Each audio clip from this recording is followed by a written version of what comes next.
દોસ્તો, મને એકલી જોઈને મારા દિયરે મારી સાથે જે કર્યું તે સાંભળીને તમારા પણ હોશ ઉડી જશે. મારો દિયર આંખોથી જોઈ શકતો ન હતો, પરંતુ તે મારા પતિનો પ્રિય ભાઈ હોવાને કારણે હું તેના બધા કામ કરતી હતી. ક્યારેક તેની સામે કપડાં બદલતી, તો ક્યારેક તેની પાસે બેસીને બધી વાતો સાંભળતી. તે ભાભી ભાભી કરીને મારી વધુ નજીક આવી જતો, પરંતુ એક રાત્રે હું તેના કપડાં બદલવા લાગી તો મારા હોશ ઉડી ગયા. કારણ કે મારા દિયરે હું લગ્ન કરીને મારા સાસરે આવી ત્યારે સંબંધિત સ્ત્રીઓએ મને બેઠક રૂમમાં બેસાડી દીધી. મારી સામેના જ ખાટલા ઉપર મારો નાનો દિયર બેઠા બેઠા મારી સામે જોઈ રહ્યો હતો અને હસી પણ રહ્યો હતો. મારી નજર અચાનક તેના ઉપર પડી તો મને એ વાતની ખૂબ જ નવાઈ લાગી કે તે સતત મને જ શા માટે જોઈ રહ્યો છે. આ સમયે તે 17 વર્ષનો હતો. તે એક સરસ અને સુંદર છોકરો લાગતો હતો, પરંતુ તેનું વર્તન બહુ અજીબ હતું. 20 મિનિટ સુધી અલગ પ્રકારની મહિલાઓ મારી પાસે આવતી રહી અને મને મીઠાઈઓ ખવડાવતી રહી, પરંતુ મારો દેર ના તો ઊભો થઈને મારી પાસે આવ્યો કે ના તો મારી સાથે વાત કરી. બસ સામે બેસીને એકધારી નજરે મને જોઈ રહ્યો હતો. 2-4 વખત મારી તેના ઉપર નજર પડી તો મેં તેને મારી સામે જોતા જોયો. મેં મનમાં વિચાર્યું કે તે ખૂબ જ બેશરમ છોકરો છે. મોટા ભાભી તો માં અને મોટી બહેન જેવા હોય છે. આને થોડી પણ શરમ નથી. આ કેવી રીતે બધાની સામે બસ મને જ તાકી રહ્યો હતો. હવે હું માથા ઉપર ભાર દઈને તેને ગુસ્સાથી જોઈ રહી હતી, પરંતુ તે અજીબ પ્રકારનો પાગલ હતો. બસ મને જ જોઈ રહ્યો હતો. મને તેના હસવા ઉપર બહુ ગુસ્સો આવવા લાગ્યો. જેમ તેમ કરીને વિધિ પૂરી થઈ અને હું મારા રૂમમાં આવી ગઈ. મારો મૂડ એકદમ ખરાબ થઈ ગયો હતો. ઉપરથી અમન પણ મારા રૂમમાં મોડા આવ્યા, તો હું સાવ ઉદાસ બેઠી હતી. તે મારી પાસે આવીને બેઠા તો મેં તેમને ગુસ્સાથી જોયા હતા. મને આ રીતે ઉદાસ જોઈને તે મને કહેવા લાગ્યા કે શું વાત છે પાયલ. ત્યાર પછી તે સમજ્યા કે કદાચ તે બહુ મોડા રૂમમાં આવ્યા છે, એટલા માટે હું નારાજ છું. તો તે મને કહેવા લાગ્યા કે મારો મિત્ર આજે મારો પીછો નહોતો છોડતો, તો તું જાણે છે કે આવા મોટા ઉપર મિત્રોની મજા બહુ હોય છે. અમનના વખાણ સાંભળીને મારો મૂડ સારો થઈ ગયો હતો.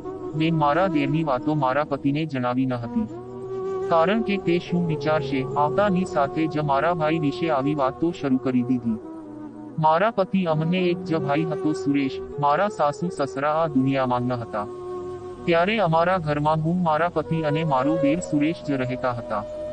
સવારે જ્યારે મારી આંખ ખુલી તો અમને કહ્યું કે આજનો નાસ્તો હું બજારમાંથી જ લાવ્યો છું, પરંતુ જો મારા ઘરે કોઈ સ્ત્રી નથી, એટલા માટે આજની મહેમાન નવાજી મેં નિભાવી લીધી છે. પરંતુ કાલથી બધું તારે જ સંભાળવું પડશે. આ વાત હું પહેલેથી જ જાણતી હતી, એટલા માટે મેં કોઈ વાંધો ના ઉઠાવ્યો. જેવી જ હું નાસ્તો કરવા માટે બહાર આવી તો નાસ્તાના ટેબલ ઉપર મારો દેર બેઠો હતો. હું તેની સામે બેસી ગઈ. તેને મારી સાથે વાત કરી મને જોઈને હસવા લાગ્યો. જ્યારે અમન ટેબલ પાસે આવ્યો તો મારી પાસે બેસવાને બદલે સુરેશ પાસે બેસી ગયા. તેની થાળીમાં ચણા નાખ્યા અને રોટલી તોડીને તેને પોતાના હાથે ખવડાવવા લાગ્યા.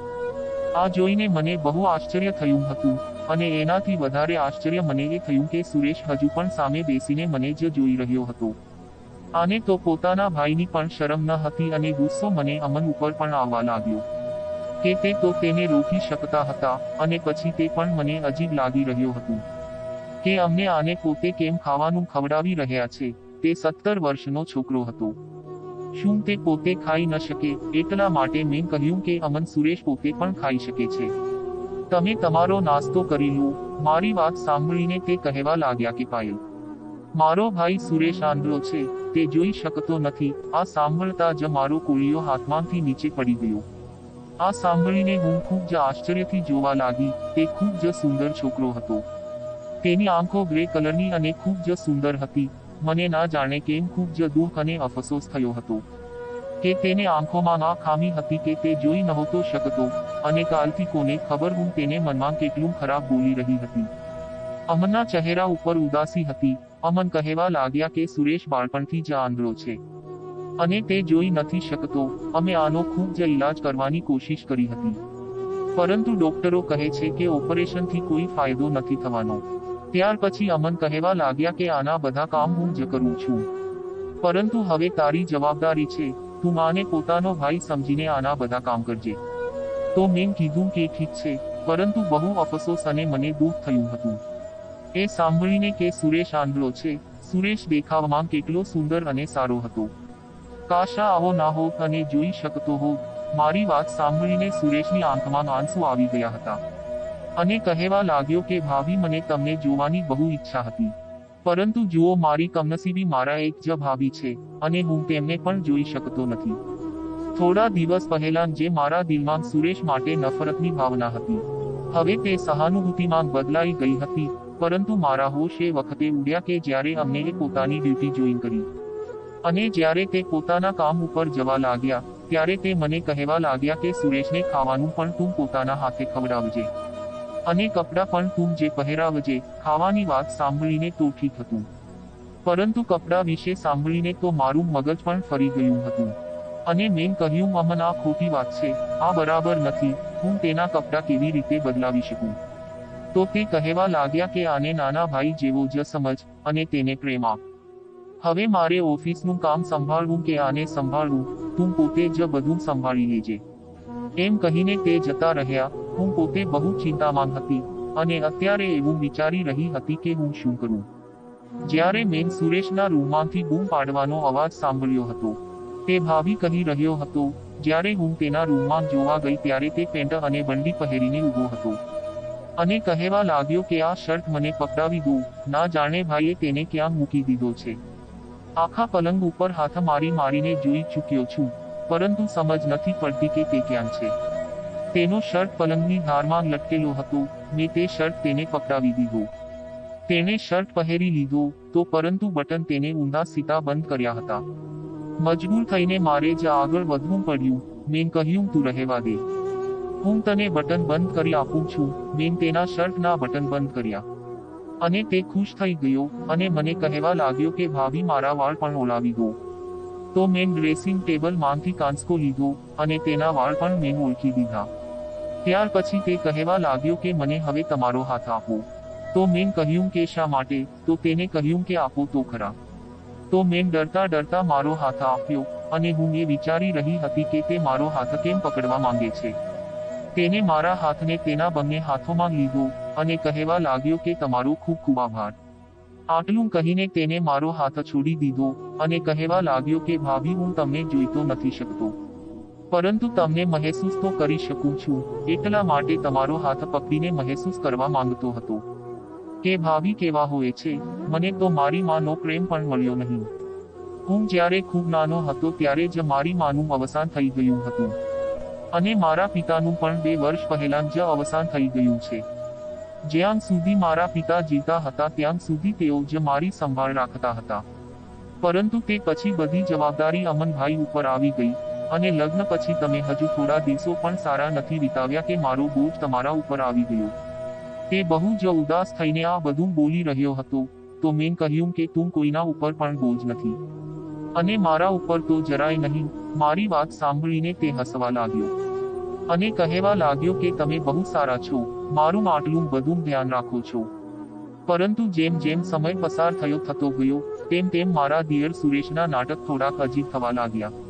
તે મારી સાથે બહુ વધારે ખુલ્લા મનનો બની રહ્યો હતો. હવે તો તે મને પોતે જ બૂમ પાડીને કહેતો કે ભાભી, મને શર્ટ પહેરાવી દો, મારાથી બટનો બરાબર બંધ નથી થતા. ક્યારેક તે મને કહેતો કે રૂમાલથી મારા વાળ સાફ કરી આપો. આ કામ તો તે પોતે પણ કરી શકતો હતો. મને તો લાગ્યું હતું કે બસ એક દેર છે અને એક પતિ, મારે તો ઘરમાં કોઈ કામ જ નહીં હોય. પરંતુ હું તો હા સુરેશના કારણે સાવ ગાંડી થઈ ગઈ હતી. ક્યારેક રસોડામાં વાસણો ધોઈ રહી હતી તો તે ભાભી ભાભી બૂમ પાડવા માંડતો. હું દોડતા દોડતા તેના રૂમમાં જતી તો તે હસવા લાગતો, હાથમાં મોબાઈલ પકડેલો હતો અને કહેવા લાગતો કે મારી સાથે બેસીને આ ગીત સાંભળો તો ખરા, કેટલું સારું છે. તે જોઈ તો નહોતો શકતો, પરંતુ સાંભળી શકતો હતો. એટલા માટે મોબાઈલમાં વાર્તાઓ સાંભળવાનો તેનો શોખ હતો. પરંતુ હું તેને કહેતી કે તું સાંભળતો હોય તો ચૂપચાપ સાંભળતો રહે. હવે તું જ મને જણાય કે હું વાસણો ધોવું કે ખાવાનું બનાવું, અથવા તો તારી સાથે બેસીને આ ગીતો અને વાર્તા સાંભળું. મેં તેને બહુ પ્રેમથી ઠપકો આપ્યો હતો અને તે અહેસાસ પણ કરાવ્યો હતો કે મારી ઉપર બહુ વધારે જવાબદારીઓ છે. તે મારી વાત સાંભળીને હસવા લાગ્યો અને કહેવા લાગ્યો કે મારી પાસે બેસો અને મારી સાથે આ ગીત સાંભળો. મારી તબિયત પણ વધારે સારી થઈ જશે. કામ શું છે, કામને બાજુ રાખો. કામ તો ક્યારે પૂરા નથી થતા. હું તેની બાજુમાં બેસી ગઈ અને મેં કહ્યું કે સારું, મને એ જણાવો કે હવે તને ભૂખ લાગશે તો તું શું ખાઈશ? તો તે હસવા લાગ્યો અને મને કહેવા લાગ્યું કે તમારું માથું ખાઈશ. તો હું ઉઠીને ઊભી થઈ ગઈ અને મેં કહ્યું કે ખબરદાર, જો તે કારણ વગર મને બૂમ પાડી તો સમજ્યો. બસ હવે મને કામ હોય ત્યારે જ બોલાવજે. મારે અત્યારે ખાવાનું બનાવવાનું છે. અમન મને પનીર ટિક્કાનું કહીને ગયા છે. હવે તને પણ તો પનીર ટિક્કા ભાવે છે ને? અને તને શું ખબર કે કેટલો સમય લાગે છે એ બનાવવામાં? ઉપરથી એટલી ગરમી છે કે રસોડામાં ઊભા રહેવું પણ મુશ્કેલ થઈ જાય છે. આટલો કહીને હું બહાર નીકળી ગઈ. 3-4 કલાક લાગી ગયા હતા મને રસોડામાં કામ કરતા કરતા. મેં પણ ટિક્કાનું શાક બનાવ્યું હતું. હું એકદમ થાકી ગઈ હતી. જ્યારે બહાર આવી ત્યારે ઘર એકદમ ગંદુ પડ્યું હતું, તો મેં ઘરની સાફ સફાઈ કરી. પછી મેં વિચાર્યું કે સુરેશનો રૂમ પણ સાથે સાફ કરી દઉં. પરંતુ જેવી હું સુરેશના રૂમમાં દાખલ થઈ તો તે વસ્તુઓ અડી અડીને પોતાનો રૂમ પોતે જ સાફ કરી રહ્યો હતો. તેના હાથમાં એક કપડું પણ હતું જેનાથી તે ફર્નિચર સાફ કરી રહ્યો હતો. આ જોઈને હું હસવા લાગી અને મેં કહ્યું કે તું આ શું કરી રહ્યો છે? લાવ, હું તારો રૂમ સાફ કરી દઉં છું. મેં તેના હાથમાંથી કપડું છીનવી લીધું. તો તે કહેવા લાગ્યો કે ના, તમે થાકી જશો. મને બહુ ખરાબ લાગે છે કે ભાઈએ બધું કામ તમારા માથા ઉપર નાખી દીધું છે. ભાભી, એવું કરો કે મને નાના મોટા કામ કહેતા રહેજો. હું કરી શકું તે હું કરી લઈશ. તે ખૂબ જ ઉદાસ થઈને અને ચિંતા સાથે કહી રહ્યો હતો. તો મેં કહ્યું કે કંઈ પણ કરવાની જરૂર નથી. તું બેસી રહે. મેં તેનો હાથ પકડ્યો અને તેને પકડીને પલંગ ઉપર બેસાડી દીધો અને મોબાઈલ તેના હાથમાં પકડાવી દીધો અને મેં કહ્યું કે તું બસ વાર્તા સાંભળવાનું રાખ. મેં તેને એક વિડીયો ચાલુ કરી દીધો. પછી મેં તેને કીધું કે તું હવેથી રોજ આ ક્રિષ્ના સ્ટોરીના વિડીયો સાંભળજે. એમાં બહુ મસ્ત વિડીયો આવે છે. આના વિડીયો સાંભળવાથી તને વધુ પ્રેરણા મળશે. તું તારા જીવનમાં કાની પાછો નહીં પડે. પરંતુ તેને તો મોબાઈલની સાથે મારો હાથ પણ પકડી લીધો હતો અને મને તેની પાસે બેસાડી દીધી અને કહેવા લાગ્યો કે અહીંયા બેસો. બહુ કામ કરી લીધું છે, હવે તારે કાની કરવાની જરૂર નથી. તેને મારો હાથ ખૂબ જ મજબૂતીથી પકડ્યો હતો. તો મેં કહ્યું, સુરેશ, આ તું કેવા નાટક કરી રહ્યો છે? મારો હાથ છોડી દે.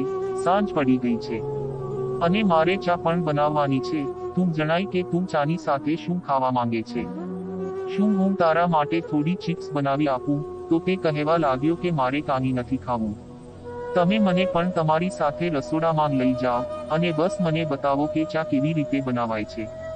મેં કહ્યું, તું મારા વિશે ચિંતા કરવાનું છોડી દે.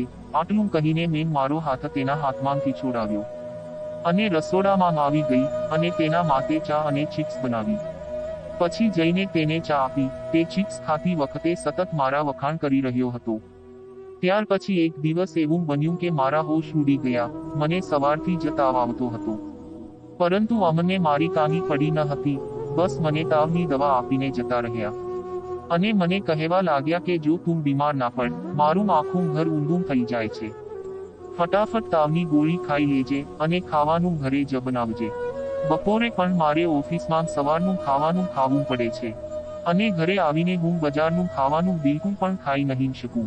તેમની સામે તો મેં કહ્યું કે ચલો ઠીક છે, હું કરી દઈશ. પરંતુ તાવની દવા લેવા છતાં પણ મારો તાવ ઓછો નહોતો થઈ રહ્યો. કદાચ મારા ગળામાં ઇન્ફેક્શન થઈ ગયું હતું. ગળામાં પણ બહુ જ દુખાવો થતો હતો અને મારો તાવ ઓછો થવાને બદલે વધવા લાગ્યો હતો. હું મારા રૂમમાં પણ ભાન વગર આડી પડી રહી હતી. થોડીવાર પછી રૂમનો દરવાજો ખખડ્યો અને પછી દરવાજો ખુલ્યો તો સુરેશ મારી સામે ઊભો હતો. મેં ખૂબ જ મુશ્કેલીથી પોતાની આંખો ખોલીને તેને જોયો હતો. તે પોતાની લાકડીના સહારે ચાલતો ચાલતો મારી પાસે આવ્યો અને મને બોલ્યો કે ભાભી, તમને શું થયું છે? તમે હજી સુધી મારો નાસ્તો પણ નથી બનાવ્યો. મને બહુ ભૂખ લાગી છે. તો મેં કહ્યું કે મારી તબિયત સારી નથી. મને બહુ તાવ આવે છે. આ સાંભળીને તે ચિંતામાં આવી ગયો હતો. મેં કહ્યું કે મારાથી જરા પણ બેસી નથી શકાતું, તો હું કેવી રીતે નાસ્તો બનાવી શકું?